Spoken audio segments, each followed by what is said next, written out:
Let's talk marketing, author to author. So in 2018, I finished the manuscript for my first novel. 12 agents rejected it. I had no platform, no audience, no publisher. But what I did, I doubled down on author marketing. And that's what gave me my dream back because finding my readers revalidated my idea. And it turned out that I was actually writing a book that people wanted. Lots of people. I just had to find them. And now, after a 4 book deal with 300,000 copies sold, I'm a full time author. And I realize that while the words author marketing feel like empowerment to me now, remembering where I used to be and thinking about where you might be right now, those words might sound like dread, or they might feel like helplessness, or just one more thing that you didn't sign up for when you sat down and write your book, or even thought about writing a book. And if that's where you are, I want you to know that's completely normal. It's definitely normal, and it's probably because you're operating under one or more of the most common misconceptions that authors have about marketing. So, before we go any further, let's break through a few of those misconceptions right now because once those shift, and they're going to shift in this video, marketing stops being the thing that's in the way of your writing life. It becomes a thing that protects it. So, I want to walk you through the 4 most common misconceptions about author marketing right now. The first misconception is that you're selling a book, but you're not. The book is just a delivery vehicle. What you're actually selling is an experience or a breakthrough or transformation. Think about this. Romance readers, are they buying pages? They're not buying pages. They're buying the experience of being swept away, swept up in a believable, consuming relationship journey, the highs, the lows, the tension, the spice, the resolution, the happy ending. They want to feel something, and the book delivers that feeling. Nonfiction readers, they're not buying information. They're buying the person they'll be on the other side of reading that book. They're buying the breakthrough, the after. So the first question to ask yourself is not how do I sell my book? It's what does my reader walk away with that he or she didn't have before they opened it? That's what you're offering. That's what they're asking for. And that reframe should change everything about how you talk about your work. Let's get to misconception number 2, that your book is for everyone. That is the second misconception, and it's what I see happening often. You know the why for writing the book. You received an idea, but also somewhere in that moment of receiving the idea, you knew exactly who needed it. You felt it. And then when you start writing, you watch the idea come to life and you feel the value of what you're creating with every word you select. And then you think, wow, this is something everyone should read. And maybe that's true. But remember, this book is for someone who needs it, not just someone who might like it. So, someone specific needs your book right now, and you know that person better than you could ever imagine. Because the first person who needed your book was always you. But there are more people. There are more people to find. And if you have it in your mind that you're going to be approaching this reader, selling them something, it's totally understandable why you'd be turned off. But thankfully, you're not going to be selling. You're not selling yourself and you're not selling your book. A great idea that's well executed sells itself, which brings us to the third misconception, and it's the one that stops more authors from marketing or feeling comfortable in marketing than any other misconception. Thinking that marketing your book is selling it. It's not. When we think of selling, it makes us feel uncomfortable because most often how we experience selling is someone trying to convince us to trade our money for something we don't actually need. And that's what makes it feel wrong. And the word marketing makes so many authors feel uncomfortable because they equate it to selling. Because somewhere along the way, we absorbed the idea that we'd have to become that person, the person who persuades, the one who talks somebody into something that they weren't looking for, that we're constantly pitching. But that's not what you're doing when you're selling your book to readers, when you're marketing. You received an idea, you wrote it, you're writing it because someone needs it. And that writing was the first half of your service to them. Marketing is just the second half, finding the person that idea was meant for and letting them know that you embodied it, that the embodiment of that idea exists. They are not waiting to be convinced in that way. They're already looking for what you wrote. So the right reader just doesn't know that your book exists yet. And that's not selling, that's service. And once you make this shift, marketing stops feeling like something that's in the way of your writing life. And it becomes the thing that completes your writing life. It completes the journey. So let's talk about misconception number 4, that you have to perform or exploit yourself. And I know you must be thinking about social media. Those are the platforms that we most commonly use to connect with people that we don't see regularly or we don't know yet. And you're right, some part of your marketing will likely involve some aspect of social media. But do you know that email could also be social media, that your text thread or your text chain could be social media? So let's talk about the 4th misconception. You might think to market your book that you have to perform, that you need to be doing TikTok dances. You might believe that you need to do what you see everyone else doing, rather than just simply showing up in ways that feel authentic and comfortable and in alignment with who you are as a person and what you do best. So people who do TikTok dances, for example, are dancers. They love dancing. They want to be excellent at dancing, and their audience finds them and follows because they're doing a great job. You use words. You're excellent at words. So let's keep it that way for you. You don't have to become a different type of creator to market your work. You're already a creator. The most powerful marketing tool you have is the same tool you use to write your book, your ability to tell a story that makes someone feel something.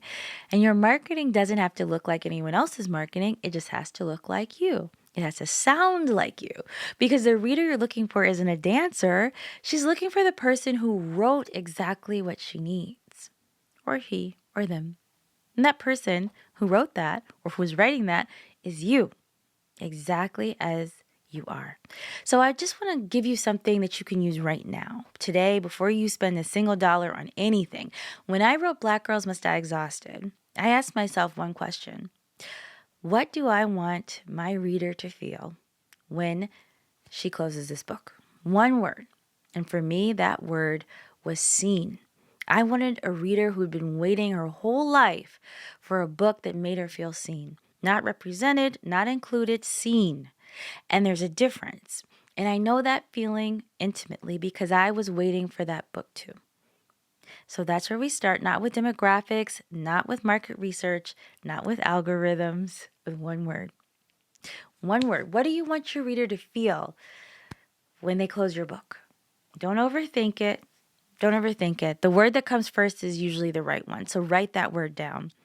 And once you have that word, you have your reader's emotional address. And now we can find where they live online, where they live in the world. Because here's what's true about people. We organize ourselves around what we feel and what we need. We find each other.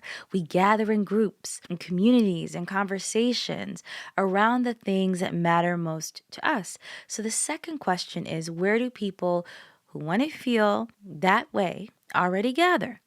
What groups are they part of? How do they organize themselves around the core ideas in your book? Not who they are, where they are, and what are they saying when they get there? Because your reader is already out there. They're already talking about what they need. They're already looking for you. They just don't know where to look. So this gets to, once you found them and you know who your reader is and what they're saying, here's how you speak back. One sentence. I wanted you to feel this way. Whatever that word is, whatever your word is, when you read my book, I want you to feel that word that came to you when you read my book. That's it. That's the most powerful thing you can say to any reader. Not a description of your plot or your credentials, not a review someone else wrote, stating your attention directly to your reader. Because when they read that sentence, and that blank is filled with the exact words that your prospective reader's been looking for, they know. They recognize you. They know this book is for them. And then because the one sentence is just an introduction, it doesn't build the relationship, you go deeper. Why did you write this book? Not the craft answer, the real answer. List 5 reasons, 5 true things that drove you to move on that idea and write this book. Each one of those reasons, each one of those 5 reasons is its own story. And each one of those stories is a piece of content that finds your reader where they are, speaks directly to what they need, and says without ever saying it directly, this book was written for you. It's not marketing the way you feared it. You're just a writer telling the truth to the person who needed to hear it. You already have everything you need to do this, and you always did.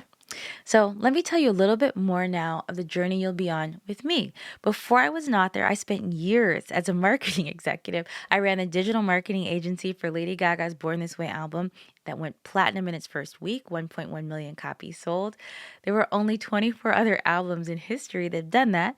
And then I helped a 7 season television show find its first audience, and then launched a beauty brand from zero sales to QVC without a single day on a retail shelf. So, all audience building, all online, finding audiences for great projects is just my passion and has been part of my purpose.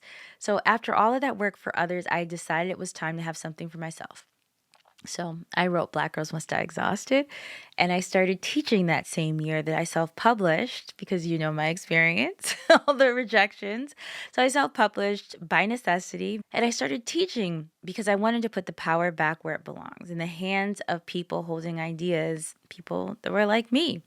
And so now, after 5 traditionally published books between 2 big 5 publishers and 5 major publisher marketing campaigns, that's 5 book tours, which led to over 300,000 copies sold and counting, I am doing something new right now. I'm on my second book contract with HarperCollins. It's another multi book deal. This is a new genre for me. It's going to be romantasy. And there are going to be new lessons, new decisions, a new marketing campaign with my publisher, and reaching out to a new audience. So, if you want to work with me on your marketing, then you're going to have a front row seat for me creating my own author marketing plans from the very beginning, which I think is going to be a really cool experience for both of us.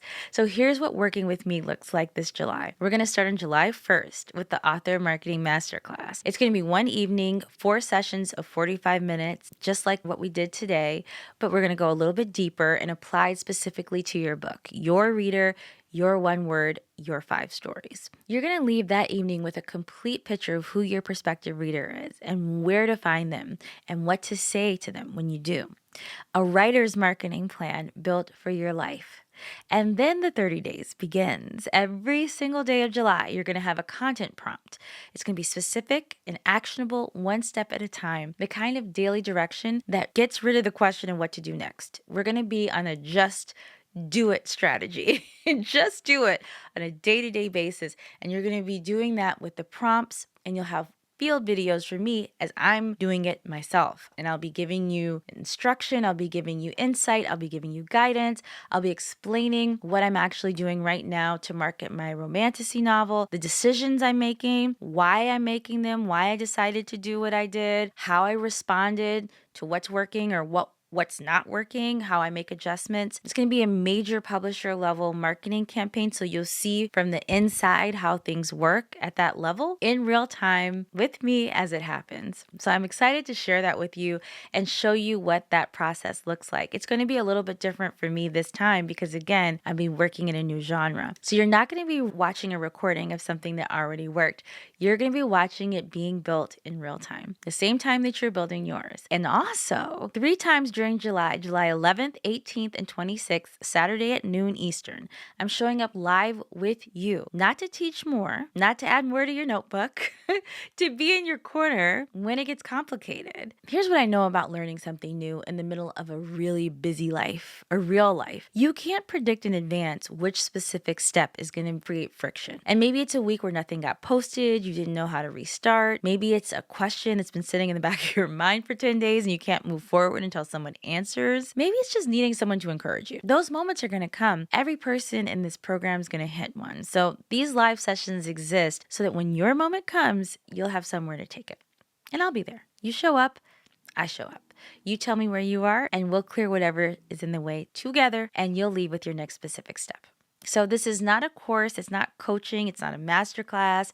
This is something different. It's a guided implementation to make a real change. A proven system, a practice structure, real-time field experience at the publisher level, and someone in your corner for those moments that only emerge once you're actually doing the work. And the cost? It's not $5,000, it's not $2,000, it's not even $500. It's $225. That's it. So here's what I want to leave you with. Marketing your book should never feel like something that you just have to do. It's an obligation you're stuck with, tucked on to the end of the real work of writing your book, or a chore that that actually keeps you from the writing life that you need and want to have. Marketing should feel like the completion of an idea, the rest of the journey, delivering the gift that you spent so much of your time and yourself creating, delivering that gift to the person who's been waiting for it all the while. So when we narrow the focus, when we get clear on who your prospective reader is, where they are, what to say, when we build a practice that fits naturally into your everyday life as a writer, it stops feeling so uncomfortable. It starts to feel maybe like a normal part of what you do eventually, even something that you might look forward to. Your readers are out there right now and they're already looking, already waiting. They're looking for your idea and the embodiment of it in the world. They just don't know your book exists yet. So that's what we're going to change together. I'll see you on July 1st.